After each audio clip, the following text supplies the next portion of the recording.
In the newsroom. For the first time since August the 23rd, since the ouster of Muammar Gaddafi, the head of Libya's Transitional Ruling Council has been speaking from Tripoli. You saw it on France 24. The fact that it's taken this long for the NATO-backed coalition to start settling in the capital illustrates just how volatile the situation remains. Gaddafi still at large, his fighters still dug in around 3 major towns. And then there's the tricky issue of divvying out the responsibility of keeping the peace between NTC fighters, those who hail from rival cities, rival tribes, and varying backgrounds. Who are the liberators of Tripoli? In a special edition of the France 24 debate, we're going to be watching a report on the fall of the Libyan capital, one that catches a glimpse of these fighters. And joining us just back from Tripoli, France 24's Chris Moore. Welcome, sir. Paris-based Libyan journalist Kamel Amrash, thank you for being with us. And from Afrique Asie magazine, Augusto Conchiglia, welcome as well. We want to welcome all of you and thank you for your feedback on the France 24 debate Facebook page. And you can also, by the way, follow us on Twitter, our handle @FrancoisF24. Before we go to our panel, let's go to that report. In Arabic, they call it a katiba. In English, it's the Tripoli Brigade. France 24's Mathieu Mabin followed it into Tripoli during the storming of Muammar Gaddafi's compound. It's 8 p.m. here in the city, and the Libyan capital has partly fallen into the hands of the insurgency. During the day, the city's defences mostly abandoned their posts, and the rebels entered almost without a struggle. On Tripoli's Green Square, they're already celebrating victory. The regime's flags have been replaced by those of the revolution, the old colours of the monarchy. But the celebrations are to be short-lived, as Gaddafi loyalists start firing down from the rooftops, mixing with the shots of celebration. We had one of our guys died right over there. He had a 14.5 caliber bullet shot in the head. And so what we're doing now is regrouping all of our guys and moving quick. Sam knows that the battle is still being fought, but he already thinks that victory has been won. Libya is free. I'm absolutely destroyed, mentally, physically. But inside, I'm screaming with joy.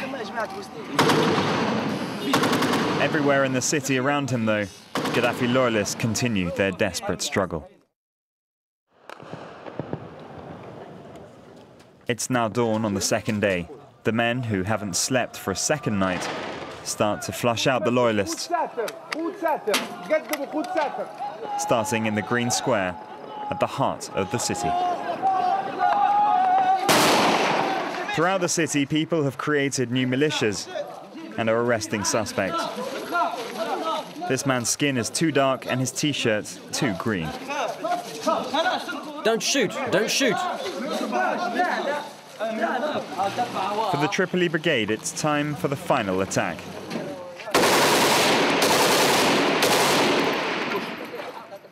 At the end of this street, behind a wall, lies Bab al-Azizia, Muammar Gaddafi's stronghold. The gathered troops have hoisted green flags. Wait! Wait! That's enough, get ready! Mehdi's brought together all the volunteers he can lay hands on for the last battle. Anti-aircraft guns mounted on a truck give the sign to start the assault. Mehdi's been injured in the ankle. Regardless, he enters the undefended Bab al-Azizia mosque. He says he's dreamt of this moment. He takes it as a sign.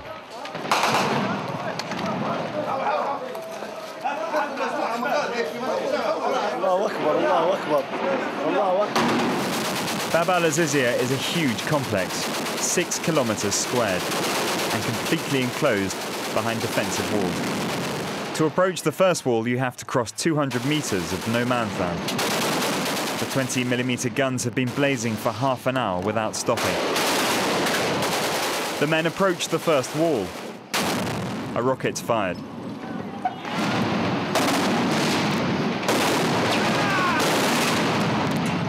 Then a deluge of gunfire.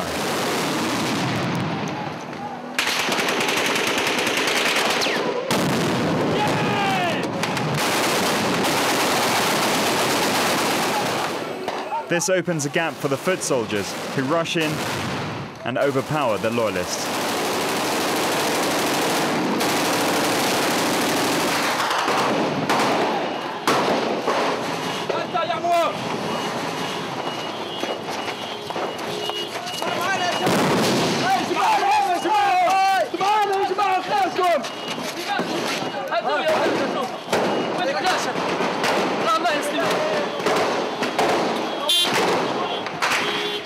Now the very heart of the regime is only a few meters away.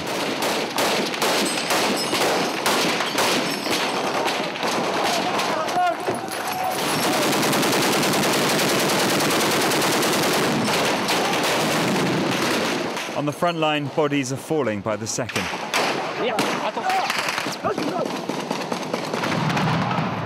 After that, the home straight and the end of their mission.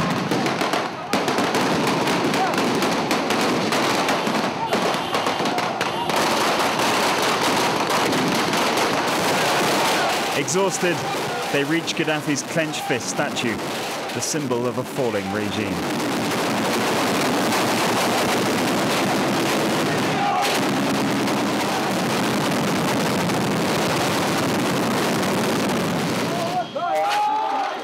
As evening falls, the men come to terms with the fact that after 6 months of fighting, it's the end. 1,000 men have died in Tripoli over 2 days. Almost 60 were members of the Tripoli Brigade.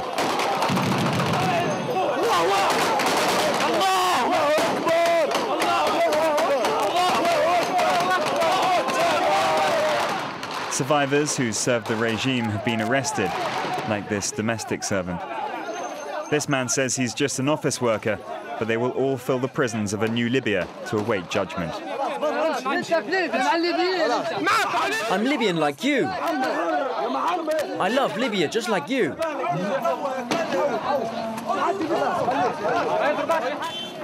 Overnight, the Gaddafi empire crumbles under an epidemic of looting and destruction.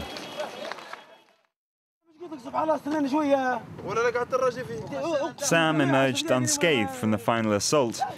He's taken to the beach with other survivors from his team. New free Libya. It's amazing. We're not just soldiers. We are civilians. 99.9% of us are civilians. I never wanted to fight. I never wanted this to happen. It's been an amazing journey. It's had its ups and its downs, and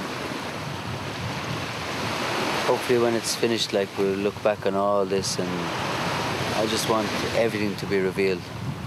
Why people like me, why we left to do this great work, this great job, why we felt that the burden was on our shoulders to do it.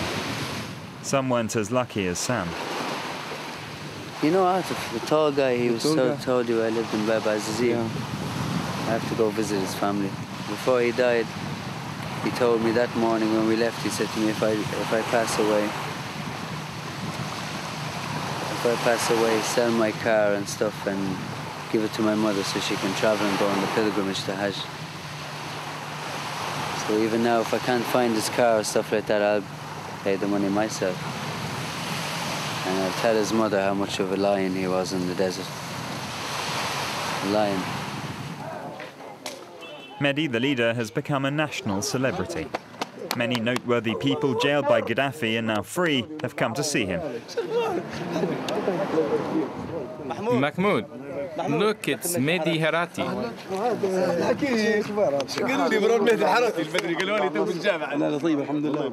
But Mehdi hasn't come here to get compliments. This is to be the first meeting of Libya's rebel leaders, chaired by a man previously unknown to the general public.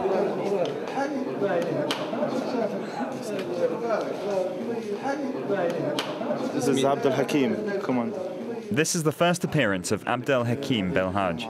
The CIA believes this camera-shy man is a member of Al-Qaeda. Just we need to... Don't say anything. Shut up. plan for the security for the Tripoli. Okay, it's fine. For the first time, Mehdi's no longer free to make remarks. Abdelhakim Belhaj has been named chief of Tripoli's military council. Mehdi Harati was appointed deputy. Meanwhile, Sam has returned to the road with his team. Why, it's not my time yet. He still has a revolution to finish and a deposed dictator to find. Mehdi's put his combat gear back on. He also plans to take part in the hunt for Gaddafi. It's difficult to say what the future holds for Libya and what role these men will play in the formation of a new government. But on the road to find Gaddafi, one thing is certain. There are still rebel rappers in the Tripoli Brigade.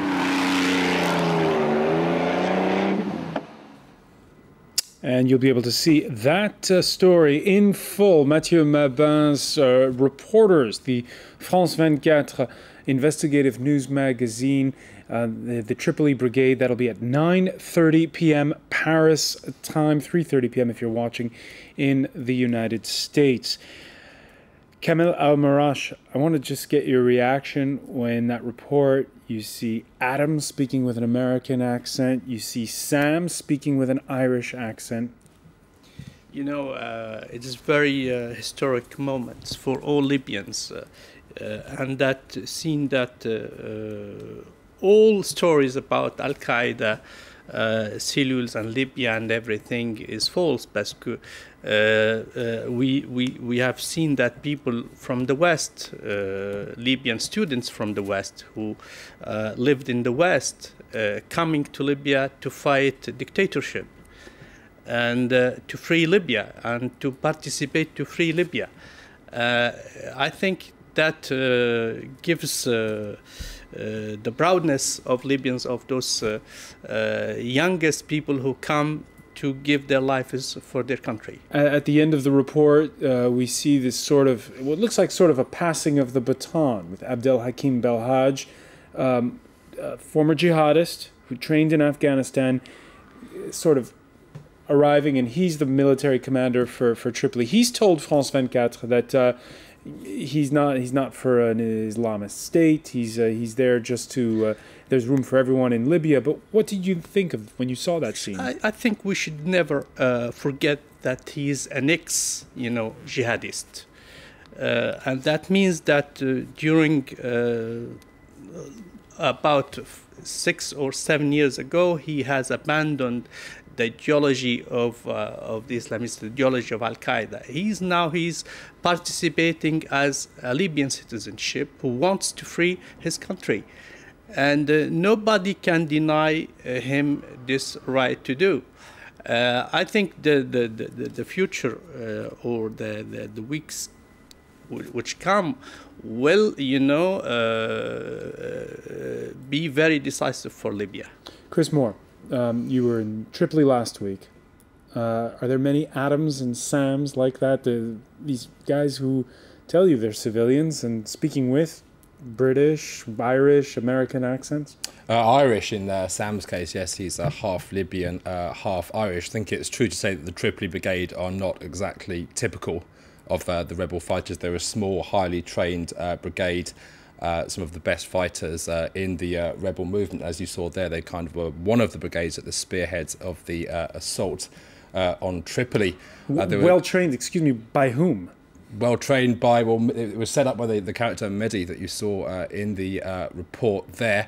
They said they'd been working in conjunction with NATO in terms of that assault on Tripoli. As I said, they're a very small brigade. We think there are about 35 different rebel brigades during the time we were in Tripoli, which was the first couple of days after the fall of Bab al-Azizia, and they're a hodgepodge really. They're very, you hear a lot said about tribal divisions, ideological divisions, political divisions in Libya.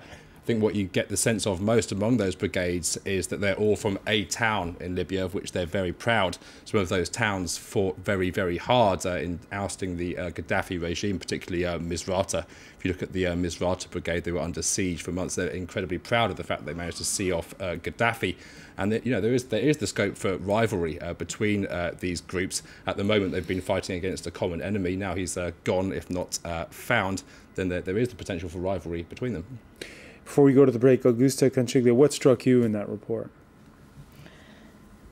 I don't think we can assume that the Islamic, I would say, factor is not an important one into the NTC. It's clearly the Guardian tried to make a sort of percentage, and they were saying that some 50% would be nationalists without really a purpose of establishing an Islamic State, and 20% would be militant of an Islamic State. But before we get to opinion polls, yeah, what did you feel when you saw that report, though?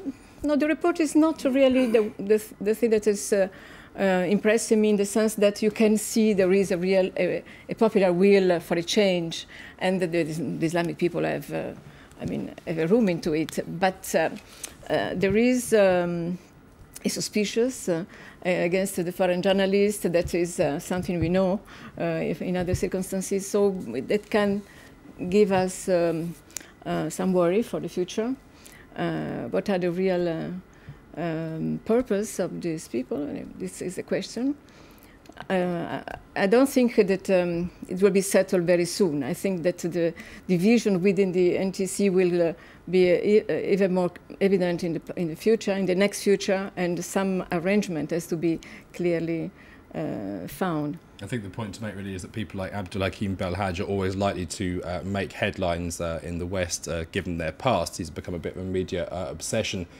Going forward for Libya, it's really more about how he chooses to behave, how he chooses to exercise the power he has, and more importantly, how Libya's transitional rulers make him behave, bearing in mind that at the moment there are a lot of weapons flowing around Libya. The idea, obviously, is that disarmament takes place pretty quickly, but as long as there are weapons around, as long as there are potential divisions between the various groups jockeying for position, it's obviously a potentially quite explosive situation. A lot of weapons bandying about. We're going to pick up on that point in part 2 of the France 24 debate. When we come back, we'll also be looking at how safe it is inside the capital when Muammar Gaddafi is still at large. Stay with us.